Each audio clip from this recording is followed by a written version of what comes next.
पन्नगे च सुरेन्द्रे च कौशिके पाद संस्पृशि निर्विशेष मनस्काय श्री वीरस्वामिने नमः। आयारो आगम में कहा गया है, दो हिम अंते हिम अदिश्यमाणे। कर्म का बंधन होता है, पाप कर्म का बंध भी होता है और पुण्य कर्म का बंध भी होता है।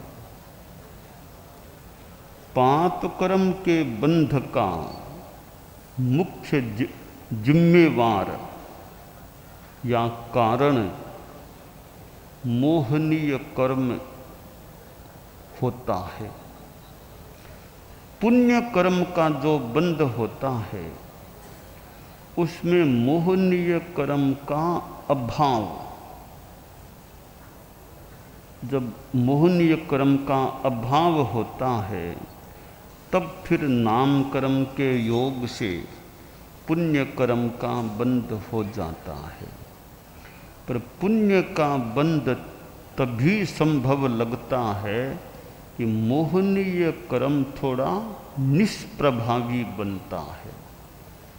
शुभ योग चाहिए तो शुभ योग के लिए मोहनीय कर्म का विलय भी जरूरी है, चाहे मोहनीय का क्षयोपम भाव हो, क्षायिक भाव हो, जो भी हो, औपसमिक भाव भी किसी रूप में हो तो यह कर्म का बंध होता है, पुण्य के रूप में, पाप के रूप में।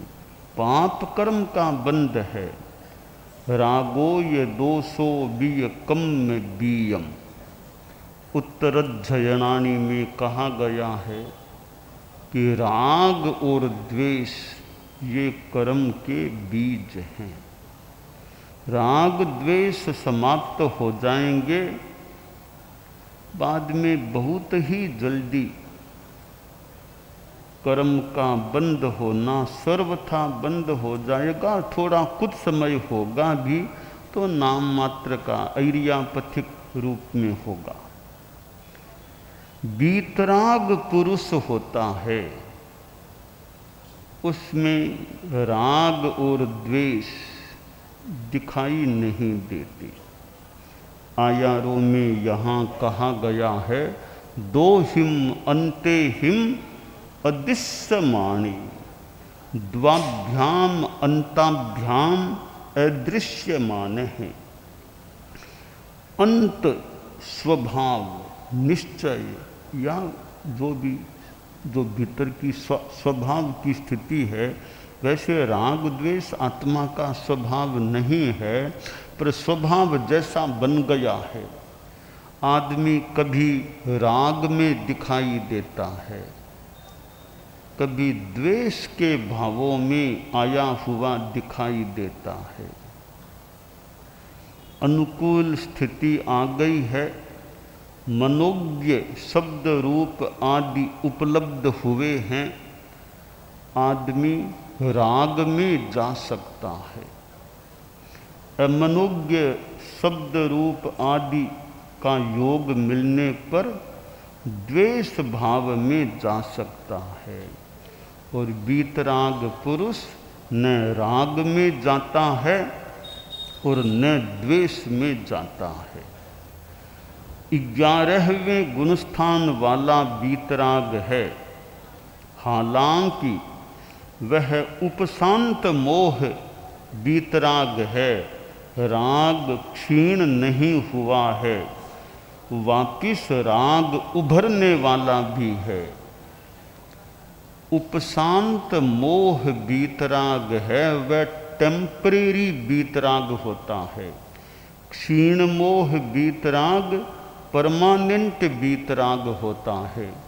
मुमुक्षु बाइयाँ और हैं, ये दो भेद अच्छी तरह समझ लें। एक टेम्परेरी वीतराग और दूसरा परमानेंट वीतराग। एक अस्थाई वीतराग और एक स्थाई वीतराग होता है। एक अस्थाई घर है, एक स्थाई घर है। 11वें गुणस्थान में भी जीव वीतराग तो है, वह उपशांत मोह वीतराग है, वह टेम्परेरी अस्थाई थोड़ी सी देर का वीतराग है, वह वापिस जरूर सैराग बनेगा ही बनेगा। जो 12वें गुणस्थान वाला वीतराग है वह क्षीण मोह वीतराग है, वह परमानेंट, एक बार वीतराग बन गया अब हमेशा के लिए बन गया, कभी सैराग नहीं बनेगा। उपशम श्रेणी और क्षपक श्रेणी 8वें गुणस्थान से 2 रास्ते निकलते हैं। एक उपशम श्रेणी का रास्ता, दूसरा क्षपक श्रेणी का रास्ता। जो जीव, जो साधु उपशम श्रेणी का रास्ता लेता है वह 8वें से फिर 9वें गुणस्थान में, फिर 10वें गुणस्थान में और फिर 11वें गुणस्थान में जाता है।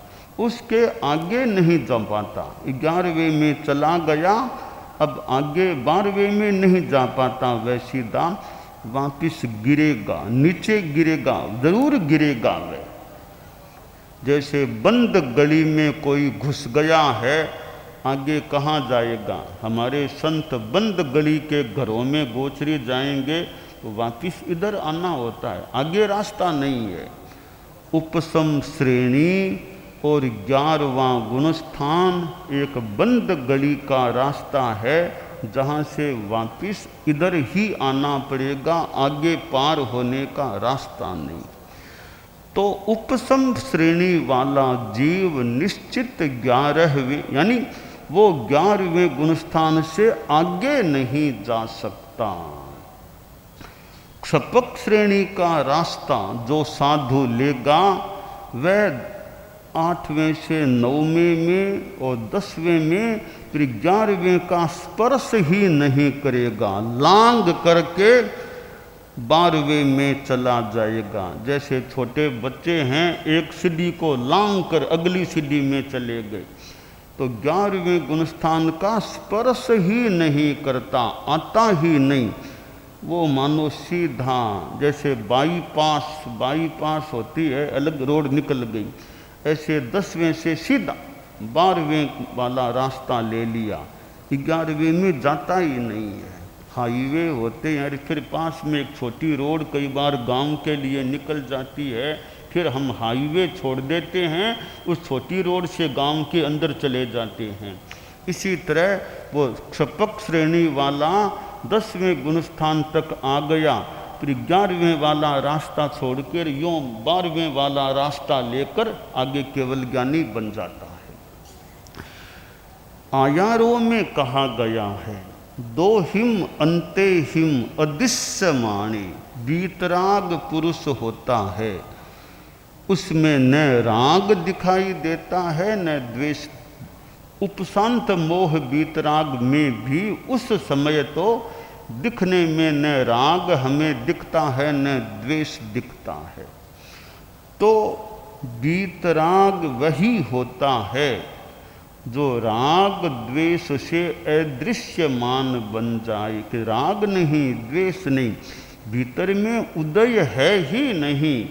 उपशांत मोह वीतराग के भी मोहनीय क्रम का उदय नहीं है, क्षीण मोह के तो है ही नहीं। उपशांत मोह वीतराग के 11वें गुणस्थान में भी मोहनीय क्रम का उदय नहीं है, न बंधन हो रहा है, परंतु मोहनीय कर्म की सत्ता, भीतर में अस्तित्व मोहनीय कर्म का विद्यमान है। और क्षीण मोह वीतराग में मोहनीय कर्म का अस्तित्व सत्ता ही नहीं रहती, हमेशा के लिए वह अमोह और क्षीण मोह बन जाता है। वीतराग पुरुष तो बहुत बड़े व्यक्तित्व होते हैं, हम लोग अभी वीतराग अवस्था वाले नहीं, साधु हैं तो भी वीतराग गुण स्थानों वाले नहीं। तो हमें राग द्वेष को प्रतनु बनाने की भावना और यथोचित प्रयास रखना चाहिए। मुमुक्षु बन गए हैं, ठीक है, अभी न तो समणी बने हैं न साध्वी बने हैं, पर राग द्वेष कम करने की साधना तो की ही जा सकती है। गृहस्थ भी कर सकते हैं, फिर ये मुमुक्षु तो और ज़्यादा भाई राग द्वेष नहीं, कहीं आपस में कलह न हो जाए, किसी बात को लेकर आवेश बोलारा कलह की स्थिति न बने, आपस में झगड़ा की कोई स्थिति कहीं न बन जाए, बोलने में भी ज़्यादा गुस्से में आकर बोलने की स्थिति न बने। इस रूप में राग द्वेष को कम करने का, पदार्थों के प्रति आकर्षण भी नहीं कि खाने को वो बढ़िया चाहिए, वो बढ़िया चाहिए, मोबाइल फ़ोन चाहिए, बार बार मोबाइल फ़ोन में देखें, वो फिल्में देखें, मूवी देखें, यह आकर्षण जो अवांछनीय है कि वो भी नहीं होना चाहिए। कि मोबाइल फ़ोन है और इनकी जितनी उपयोगिता है उतनी है, बाकी जो अवांछनीय उपयोग है इन चीज़ों का, वो करने से विरक्ति की भावना रहनी चाहिए, बचने की भावना रहनी चाहिए, और मन में समाधि रहे, और दूसरे की चीज़ उठाने की तो मन में ही न आए, चोरी की भावना से किसी की चीज़ लेने की इच्छा ही न जागे, तो यह राग द्वेष है। यह गृहस्थों के लिए भी राग द्वेष के जो भाव हैं, इनसे जितना, बाकी तो गार्हस्थ्य का जीवन है, गार्हस्थ्य में तो राग द्वेष कुछ हो सकते हैं, परंतु साधनाशीलता है।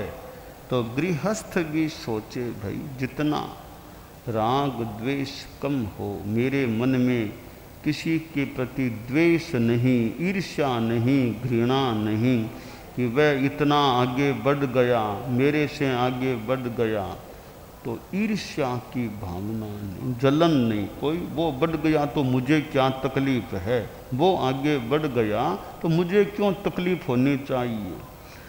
दूसरे को सुखी देख करके हमें दुखी नहीं बनना चाहिए, और दूसरे को दुखी देख करके हमें सुखी नहीं, खुश नहीं होना चाहिए। तो यह ईर्ष्या का भाव कि धन की दृष्टि से कोई बहुत आगे बढ़ गया, इतना धनवान बन गया, मेरे से इतना आगे बढ़ गया, तो तुम्हें क्या दिक्कत है, बढ़ गया तो बढ़ गया, अगले का भाग्य मान लो, जो भी परिश्रम मान लो, धनवान बहुत ज़्यादा हो गया तो तुम्हें क्या तकलीफ है, तुम अपना काम करो, क्या दिक्कत है, वो अपना काम करता है।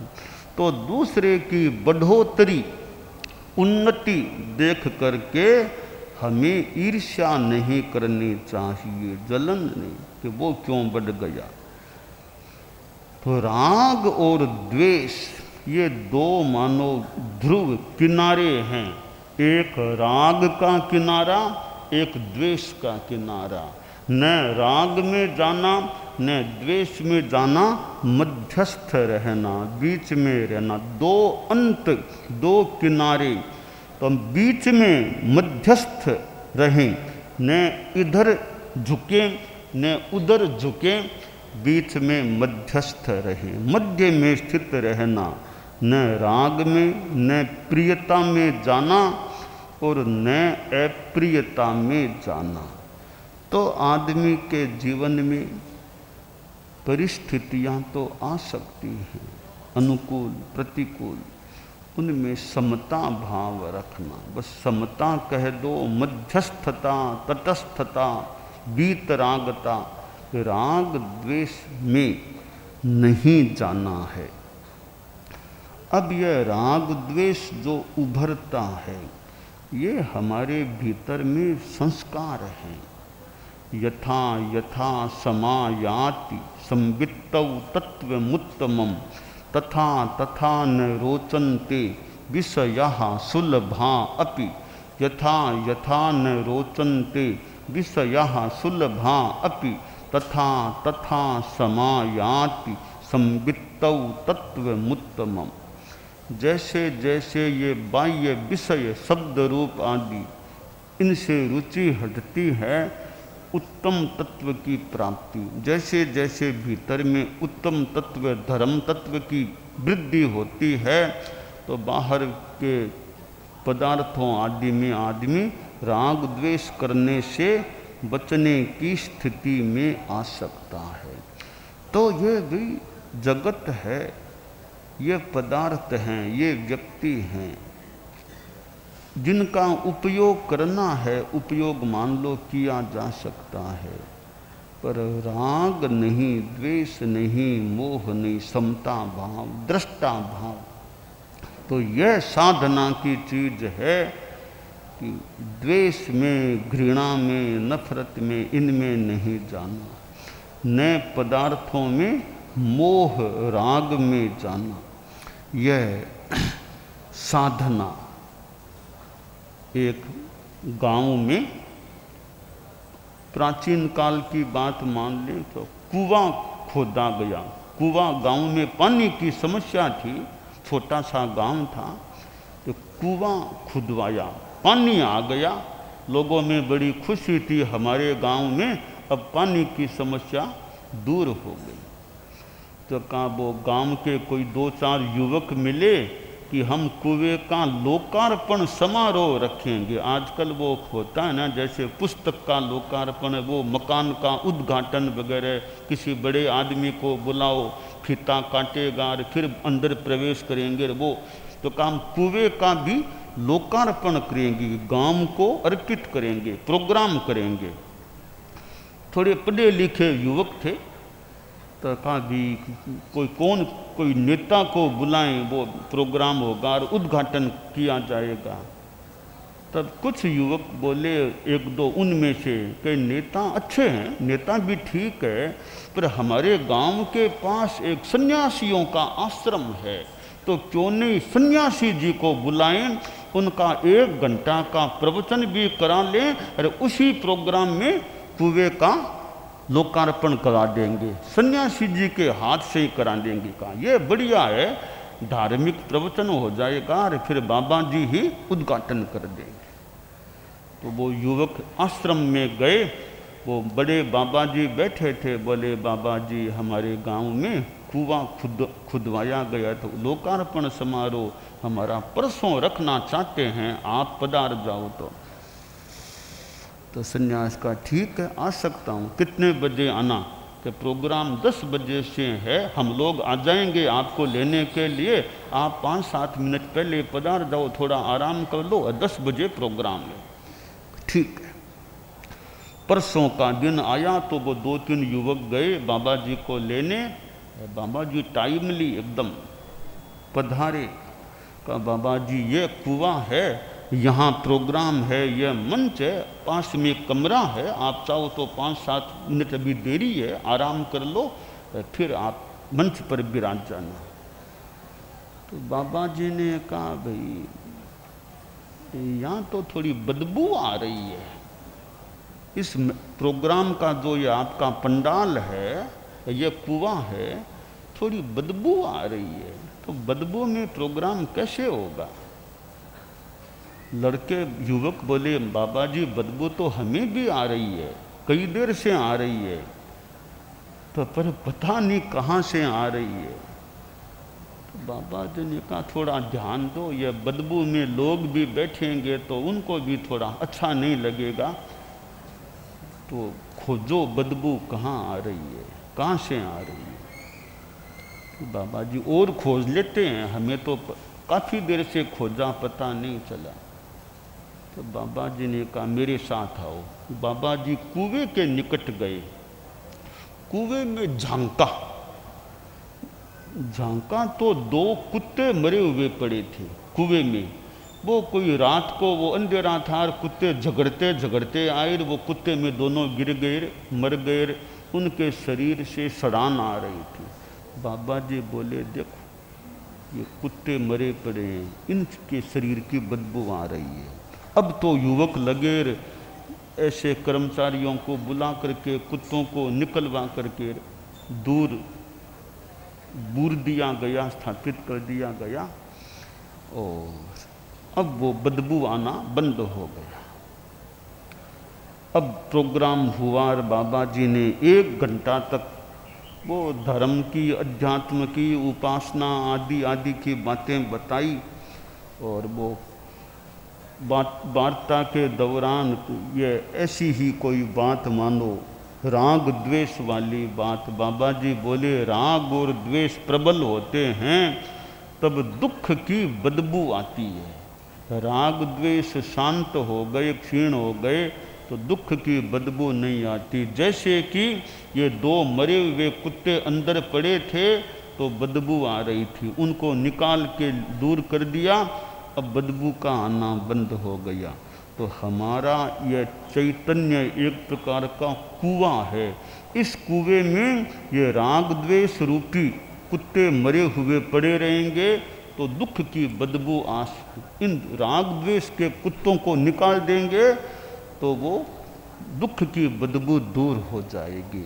तो आयारों में जो कहा गया, 2 हिम अंते हिम अदिश्यमाणे, बीतराग पुरुष न राग में दिखाई देता न द्वेष में दिखाई देता। तो हम भी जितना हो सके राग द्वेष के भावों को प्रतनु बनाने का प्रयास करें, यह काम है।